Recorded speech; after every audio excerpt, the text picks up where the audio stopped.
Assalamu alaikum dear students, stay home, stay safe. Today is 4th June and the day is Thursday. So let's move on to our today's study plan. First of all, we are going to learn English unit number 6 and the unit name is Female Education. Previous lectures में हमने इस chapter की translation की थी. आज हम इस chapter की एक्सरसाइज करने जा रहे हैं.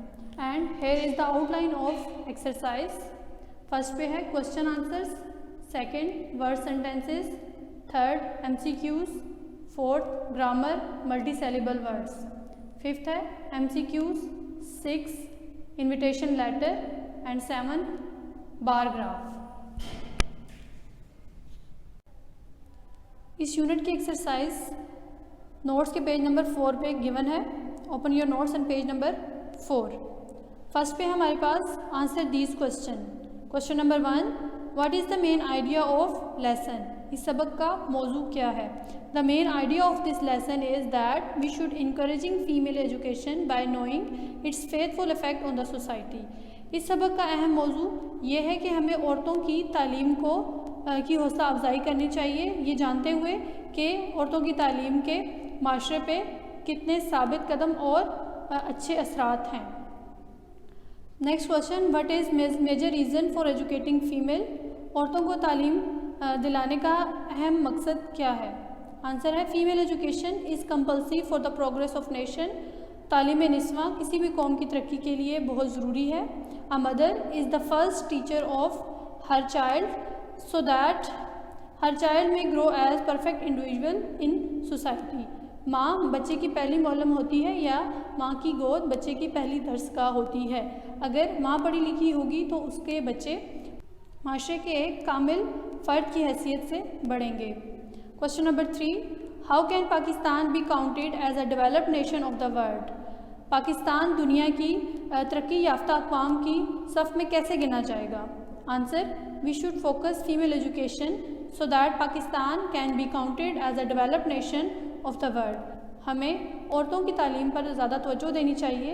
इस वजह से या इसी वजह से पाकिस्तान दुनिया की तरक्की याफ्ता अक़वाम में गिना जाएगा.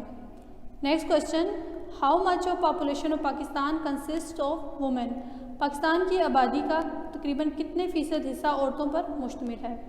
Answer, Pakistan is a country in which 48.63% of total population consist of female. Pakistan ऐसा मुल्क है जिसकी आबादी का तकरीबन 48.63% हिस्सा औरतों पर मुश्तमिल है. Next question, how does education make women aware of their rights and duties. तालीम किस तरह से औरतों को इनके हुकूक व फ़राइज़ से आगाही फराहम करती है. Answer, only education make women aware of their rights and duties. सिर्फ तालीम ही औरतों को उनके हुकूक व फ़राइज़ से आगाही फराहम करती है. नेक्स्ट है word sentences. First word is female. Female mean औरत. Maryam was the only female teacher in the school. Maryam school में सिर्फ अकेली उस्तानी थी या खातून टीचर थी. प्रोग्रेस तरक्की करना. The students are making good progress in English. शागिर्द इंग्लिश में तरक्की कर रहे थे, मीन्स उनके मार्क्स बेहतर हो रहे थे. सुपरवाइज़र निगरान. I need to call my supervisor. मैं अपने निगरान को फ़ोन करना चाहता हूँ. प्रॉपर बाकायदा. Tom need proper medical attention. Tom को बाकायदा तौर पर डॉक्टरों की तवज्जो की ज़रूरत है. सक्सेसफुल कामयाब. Umar is a successful man. Umar एक कामयाब इंसान है. नेक्स्ट क्वेश्चन नंबर 3 है, mark the right answer from the given choice. First है, whose education is the pre conditioner for the development of a nation. किसकी तालीम मुल्क की तरक्की के लिए अवलीन है, शर्त अवलीन है. प्री कंडीशनर का मतलब होता है शर्त अवलीन या ज़रूरी. Male, female, kid, nurse. The answer is female. Next है, by educating one women we can educate the whole dash. एक औरत को तालीम देने से हम किसे तालीम दे सकते हैं. Province, city, tribe, family. Answer is family. Give me one educated mother I shell give you an educated dash. मुझे एक पढ़ी लिखी माँ दें, मैं आपको एक पढ़ी लिखी कौम दूंगा. The answer is nation. 48.63% of population consist of dash. 48.63% आबादी का हिस्सा किस पर मुश्तमिल है? Male, female, children, students. Answer is female. What can make women aware of their rights and duties? क्या चीज़ औरतों को अपने हुकूक व फ़राइज़ से आगाह करती है? Obligation, freedom, entertainment, education. The answer is education. Next है हमारे पास grammar, multi syllable words. In English language word have one or more then one saleable. अंग्रेज़ी ज़ुबान में किसी भी लफ्ज़ में एक या एक से ज़्यादा सेलेबल होते हैं। A syllable is a unit of pronunciation. It can consist of either only one or more vowel sounds and one or more consonant sound. Saleable किसको कहते हैं? सेलेबल किसी भी वर्ड्स को प्रोनाउंस करने का एक यूनिट होता है। मीन्स किसी भी लफ्ज़ को हम टुकड़ों में जिस तरह से पढ़ते हैं उनको हम सेलेबल कहेंगे। सेलेबल जो है वो वावल साउंड या कॉन्सोनेंट साउंड दोनों पे मुश्तमिल हो सकता है। या तो एक वर्ड में अगर दो सेलेबल हैं तो वो दोनों वावल भी हो सकते हैं, या एक वावल और एक कॉन्सोनेंट भी हो सकता है, या दोनों सेलेबल कॉन्सोनेंट भी हो सकते हैं। प्रीवियस लेक्चर में हमने वावल एंड कॉन्सोनेंट साउंड्स के बारे में पढ़ा था। वावल साउंड ऐसे साउंड को कहते हैं जो vowel letters A, E, I, O, U से मिलकर बने होते हैं, और रिमेनिंग जितने भी हमारे पास अल्फ़ाबेट्स रह जाते हैं वो कॉन्सोनेंट साउंड्स को प्रोड्यूस करते हैं। इसके बाद हम लोगों के पास एक चार्ट है जिसमें वर्ड्स दिए गए हैं, सेलेबल्स दिए गए हैं और उनकी काउंटिंग दी गई है कि एक वर्ड में कितने सेलेबल्स मौजूद हैं। फर्स्ट वर्ड है हमारे पास फ्री। फ्री इसको हम प्रोनाउंस करेंगे तो हमारे पास कितने सेलेबल्स आते हैं? फ्री सिर्फ एक सेलेबल है, सिर्फ एक साउंड प्रोड्यूस हो रहा है और ये वावल साउंड है। नेक्स्ट है हमारे पास ईट। सेलेबल ईट, सिर्फ एक ही साउंड प्रोड्यूस हो रही है, इट्स मीन इसमें सिर्फ एक सेलेबल है। नेक्स्ट है फायर। सेलेबल सिर्फ एक ही साउंड प्रोड्यूस हो रही है, इसलिए ये एक ही सेलेबल है। नेक्स्ट हमारे पास केक, चीज़, सिक्स, ये सब एक एक सेलेबल रखते हैं। नेक्स्ट हमारे पास वर्ड्स है ईटिंग। ईटिंग इसको अगर हम लोग प्रोनाउंस करेंगे तो कितने साउंड्स आ रहे हैं? Eating, two sounds. First sound is vowel and second is consonants. E is a vowel sound and ing is a consonant sound. Then eating have two syllables. Next word is chicken, chicken, two syllables. First sound is consonant sound and second sound is vowel sound. Chicken, it has two syllables. Next, batted. Batted has two syllables. Next word is whirring. Whirring को अगर हम pronounce करेंगे तो कितने syllable बनते हैं, कितने टुकड़ों में ये तकसीम होता है? whirring, तीन साउंड्स में प्रोड्यूस होता है। whirring, इट्स मीन whirring के 3 सेलेबल्स हैं। नेक्स्ट पेज पे हमारे पास इन्हीं सेलेबल वर्ड्स की एक्सरसाइज दी गई है। ये आप लोगों ने खुद से करनी है। जो वर्ड्स दिए गए हैं आप लोगों ने इनको तोड़ के लिखना है, मीन्स इनके सेलेबल्स लिखने हैं और काउंट करना है कि कितने सेलेबल्स इसमें इस वर्ड में मौजूद हैं। ये आपकी एक्सरसाइज, आपका होमवर्क है, आपकी चेक की जाएगी। नेक्स्ट है हम लोगों के पास MCQs। फर्स्ट है a dash is a unit of pronunciation. किसी भी लफ्ज़ को अदा करने की इकाई को क्या कहा जाता है? Trigraph, multi syllable, digraph and syllable. Syllable कहा जाता है। A multi syllable word has dash syllables. Answer है 1, more than 1, 3 or 4। More than 1 multi syllable word का वर्ड में एक या एक से ज़्यादा सेलेबल होते हैं। How many syllables are there in the word drag. Drag में कितने सेलेबल्स हैं? इसको हम प्रोनाउंस करेंगे ड्रैग। ड्रैग में सिर्फ एक ही साउंड प्रोड्यूस हो रहा है, इट्स मीन सेलेबल इसका सिर्फ एक ही है। नेक्स्ट है हमारे पास how many syllables are there in the word butterfly. Butterfly में कितने सेलेबल्स हैं? बटरफ्लाई को हम प्रोनाउंस करेंगे बटरफ्लाई। 3 साउंड प्रोड्यूस कर रहा है, butter and fly, it's mean butterfly word has 3 syllables. Next page number 40 पे आए। पेज नंबर 40 पे क्वेश्चन नंबर 1 है write an invitation to your friend, family member and teacher for inviting them in a talk on importance of female education. हमने एक invitation letter लिखना है जिसमें हमने अपने फ्रेंड्स, फैमिली मेम्बर्स और टीचर्स को इनवाइट करना है, और ये एक बहस मुबाहिसे की तकरीब है जिसका मौजू है औरतों की तालीम की अहमियत। इसमें आप लोगों ने इन्विटेशन लिखना है। सबसे पहले आप इन्विटेशन में पर्पस लिखेंगे कि इस इन्विटेशन का मकसद क्या है। To talk on the importance of female education. औरतों की तालीम की अहमियत पर बहस व मुबाहिसा। तो उसके बाद हम लोग डेट लिखेंगे कि ये तकरीब कब है, डेट उसकी मेंशन करेंगे, एग्जैक्ट टाइम मेंशन करेंगे। उसके बाद वेन्यू कहते हैं जिस जगह पे ये तकरीब मुनक्किद की जा रही है, और नेम ऑफ एड्रेसी, और जिसका एड्रेस होगा उस एड्रेस पे ये तकरीब मुनक्किद की जा रही है, उस पर्सन का नेम हम यहाँ पे मेंशन करेंगे। नेक्स्ट है नेम ऑफ सेंडर, जिस पर्सन ने ये लेटर सेंड किया है उसका नेम हम यहाँ पे मेंशन करेंगे। इस तरह से हम कोई भी इनविटेशन लेटर लिख सकते हैं, और उसका पर्पज़ कोई भी लिखा जा सकता है। वेन्यू, टाइम, डेट आप अपनी मर्ज़ी से चेंज कर सकते हैं, लेकिन मेथड इन्विटेशन लेटर का सेम यही होगा। नेक्स्ट पे आ जाता है look at the following bar graph education for all and answer the following questions. अब यहाँ एजुकेशन फॉर ऑल के टॉपिक पे एक बार ग्राफ दिया गया है हमने इस बार ग्राफ को रीड करना है और इन 3 क्वेश्चंस के आंसर देने हैं। सबसे पहले हम इस बार ग्राफ को देखेंगे तो इसके लेफ़्ट साइड पे 0 to 100% दी गई हैं। नीचे कंट्रीज़ के नेम दिए गए हैं, पाकिस्तान, इंडिया, बांग्लादेश, नेपाल एंड भूटान। ठीक है, अब इसके बाद यहाँ पे कलर्स दिए गए हैं। जो ग्राफ में 3 कलर्स नज़र आ रहे हैं हमें, वहाँ पे ब्लू कलर शो कर रहा है यूथ लिटरेसी रेट को, ब्राउन कलर शो कर रहा है मेल लिटरेसी रेट को, और ग्रीन कलर शो कर रहा है फीमेल लिटरेसी रेट को। ठीक है, और यहाँ पे ऊपर परसेंटेजेस दी गई हैं कंट्री के साथ। पाकिस्तान की यूथ लिटरेसी रेट है 71%, और पाकिस्तान का मेल लिटरेसी रेट है 79%, और फीमेल लिटरेसी रेट है 61%। इन्हीं कलर्स के अकॉर्डिंग हम लोगों ने इन 5 कंट्रीज़ की परसेंटेजेस को देखना है। तो हम फर्स्ट क्वेश्चन की तरफ चलते हैं। विच country has the lowest youth literacy rate है, किस मुल्क का यूथ लिटरेसी रेट सबसे कम है। तो हम ग्राफ को देखेंगे, हम ग्राफ में देखेंगे यूथ लिटरेसी रेट का कलर है ब्लू। देखेंगे कि ब्लू कलर किस कंट्री में सबसे ऊपर जा रहा है। Pakistan youth literacy rate 71%, India 81%, Bangladesh 77%, Nepal 83% and Bhutan 74%। Nepal में यूथ लिटरेसी रेट सबसे ज़्यादा है, और पाकिस्तान में यूथ लिटरेसी रेट सबसे कम है, क्योंकि पाकिस्तान की परसेंटेज सबसे कम जा रही है 71%। It's mean Pakistan has the lowest youth literacy rate. First question का आंसर है पाकिस्तान।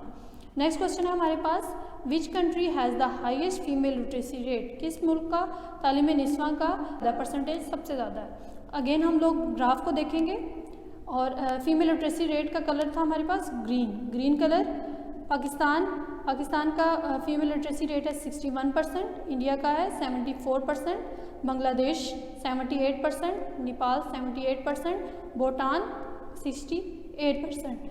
तो नेपाल और बांग्लादेश का फीमेल लिटरेसी रेट है 78%, मीन्स दोनों कंट्रीज़ का सेम है। तो इसका मतलब है कि हमारे सेकंड क्वेश्चन का आंसर होगा Bangladesh and Nepal both has the highest literacy female literacy rate. Next question है, calculate the difference between male and female literacy rate in Pakistan. हमने पाकिस्तान में male and female literacy rate का डिफरेंस मालूम करना है। तो पाकिस्तान का हम लोग ग्राफ देखेंगे। पाकिस्तान में फीमेल लिटरेसी रेट कितना है 61%, और मेल लिटरेसी रेट कितना है 79%। अब हम 79 को 61 में से माइनस कर देंगे तो हमारे पास 8% आ जाएगा। इट्स मीन पाकिस्तान में फीमेल और मेल लिटरेसी रेट में 8% का डिफरेंस है। इस तरह से हम कोई भी ग्राफ होगा उसको कलर्स और परसेंटेज के ज़रिए देखेंगे। यहीं पे हम लोगों का यूनिट नंबर 6 एंड होता है। नेक्स्ट लेक्चर में हम लोग यूनिट नंबर 7 स्टार्ट करेंगे। Thank you. ओके स्टूडेंट्स, चलते हैं अपने नेक्स्ट सब्जेक्ट की तरफ जो है science. Unit number 5 and unit name is environment and food chain. Previous lecture में हमने इसी यूनिट को पेज नंबर 46 तक डिस्कस किया था। आज हम इसी यूनिट को पेज नंबर 47 से कंटिन्यू करने जा रहे हैं, और टॉपिक आउटलाइन है हमारे पास plants kingdom, how living things protect themselves and dealing with temperature variation. Now open your book and page number 47. Our first heading is plant kingdom. So let's start reading. We all need plants. They play an important role in our environment. All living things in the world depends directly or indirectly on plants for their food. हम सबको पौधों की ज़रूरत होती है, ये हमारी ज़िंदगी में एक बहुत अहम किरदार अदा करते हैं।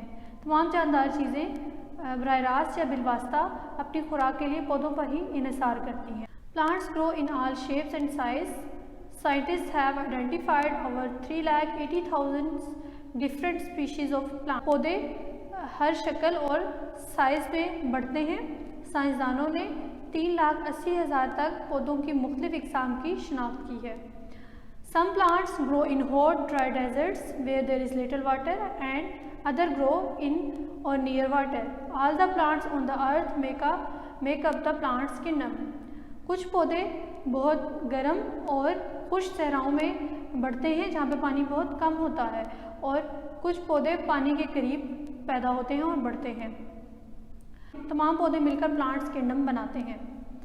All plants growing on lands are called terrestrial plants.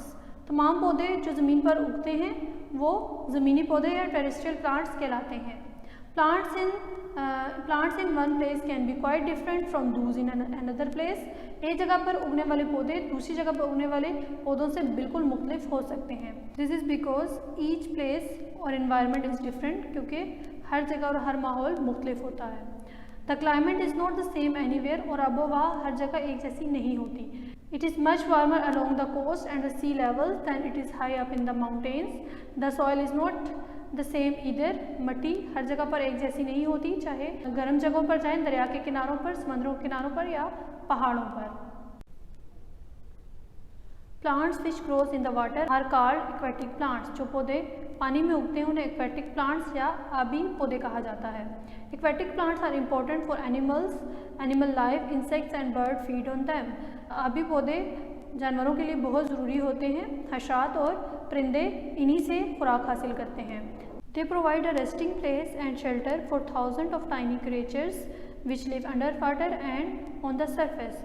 ये पानी के अंदर और पानी के ऊपर रहने वाली हज़ारों छोटी छोटी मखलूक़ात को पनाहगाह और आराम करने की जगह फराहम करते हैं। नेक्स्ट है page number 48, environment watch. Green leaves make food by photosynthesis. Photo means light and synthesis mean putting together. The chlorophyll in the leaves trap the energy from sun. This energy is then used to combine water, carbon dioxide and minerals to make food. सब्ज़ पत्ते photosynthesis के अमल से अपनी खुराक बनाते हैं। Photo का मतलब होता है लाइट मीन्स रोशनी, और सिंथेसिस का मतलब होता है पुटिंग टुगेदर यानी कि एक जगह इकट्ठा करना। पत्तों में मौजूद क्लोरोफिल सूरज से रोशनी हासिल करता है या खींचता है, और इस एनर्जी को वो पानी, कार्बन डाइऑक्साइड और मिनरल्स को इकट्ठा करके यानी कि कंबाइन करके खुराक बनाने में इस्तेमाल करता है। Rays of sunlight cannot get through to a leaf if it is dirty. In our cities today there is a lot of dust, smoke and other kind of pollution. The pollution in the air coats the leaf of plants so they cannot breathe.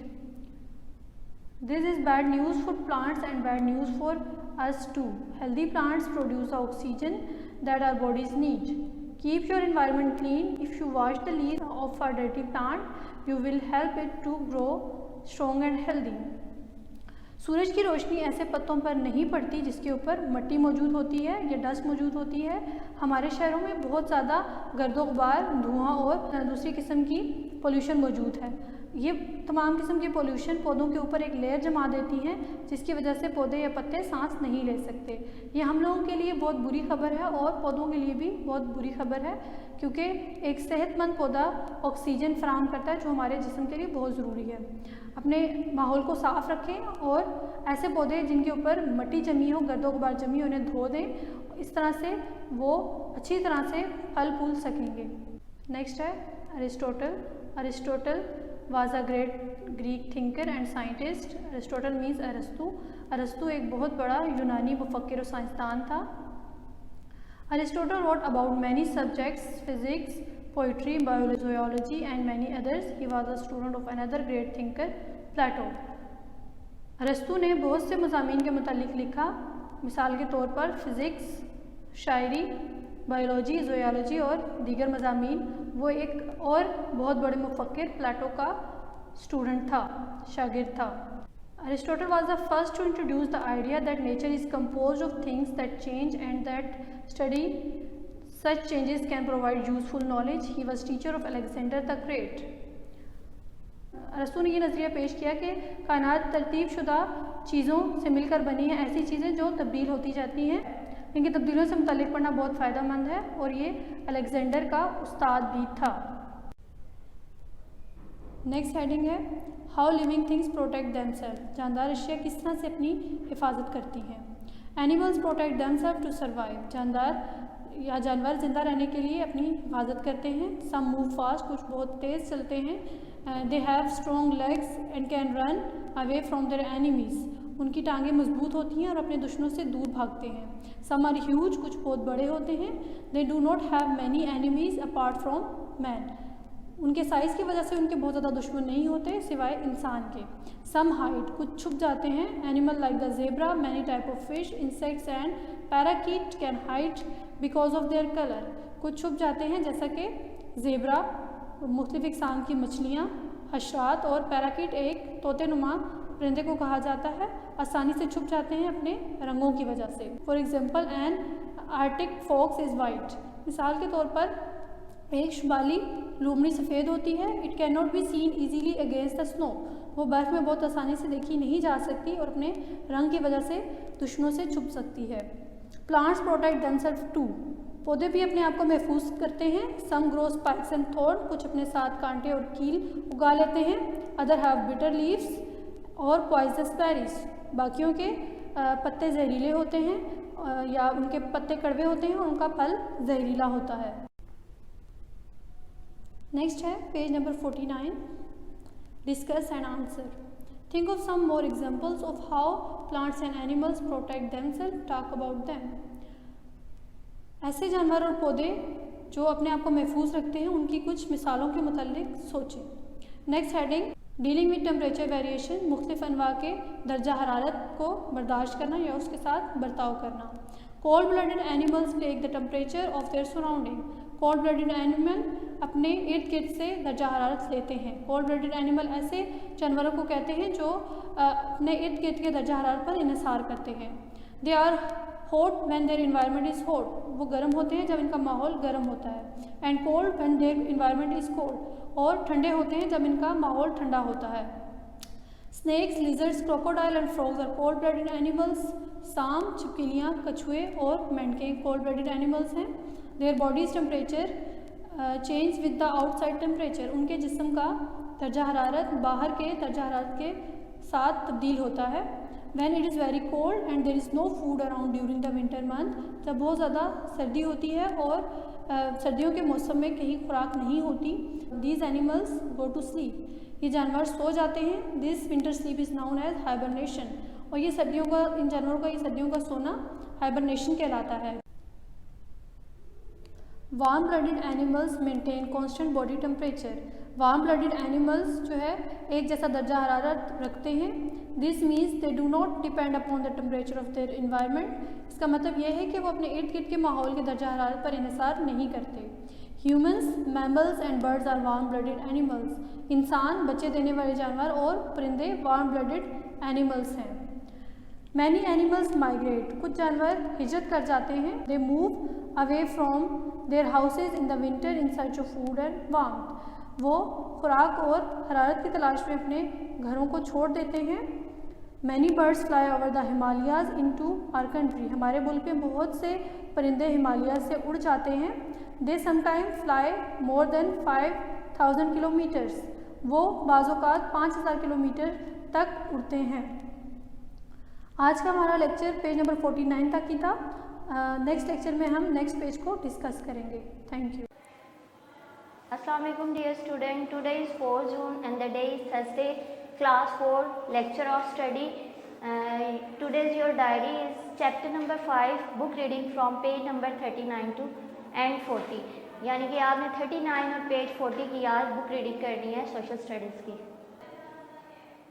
Page number 39 reading start आपकी यहाँ से और ये chapter 5 की forest है आपका topic, यानी कि जंगलात। Pakistan does not have great forest resources. Pakistan के पास इतने ज़्यादा जो जंगलात के ज़राए नहीं हैं। One reason is that much of the land is not very fertile. इसकी एक वजह यह है कि यहाँ पे जो ज़मीन है वो ज़्यादा ज़रखेज़ नहीं है। The other reason is that trees are cut down to be used as firewood और एज अ टिम्बर। और इसकी एक दूसरी वजह यह है कि जितनी भी लकड़ी है वो काट ली जाती है जलाने के लिए। And even if trees are replanted, और अगर दोबारा पौधे लगाए जाते हैं, it takes a long time for them to grow. इनको बढ़ने के लिए ज़्यादा टाइम चाहिए होता है। When forests are cut down, जब जंगलात काट लिए जाते हैं और रिड्यूस और कम किए जाते हैं बिकॉज ऑफ ग्रेजिंग एनिमल, चरने वाले जानवरों की वजह से, we also lose the wild life that lives there.